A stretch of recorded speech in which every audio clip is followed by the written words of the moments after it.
বলো তারপরে খাবা না, আমি কিন্তু খাবো না। কি ব্যাপার? আর মনে আছে নারকেলের মুখে ডাকবা, নরম নরম নারকেল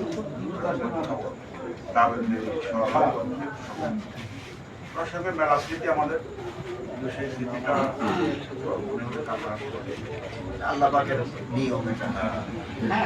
যার জন্ম হয়েছে চলে যাবে, যত ভালো যত বড় লোক। আমরা কি কোনো কল্পনা করেছি? আমি তো নিজে কখনো কল্পনা করিনি যে এই উনি চলে যাবেন। এই জিনিসটা আমাদের কল্পনায় আসে। ওনার শেষ সময়ের যে অবস্থা। তবে আমি কালকে বলছিলাম বয়স কম আছে, ইসলামের যে কাজ আছে সেই কাজগুলো থাকবে, সাথে সাথে রাজনৈতিক কাজটা করতেই হবে।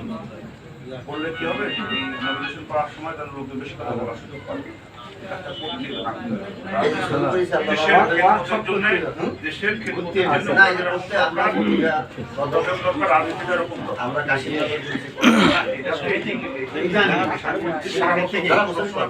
থাকবে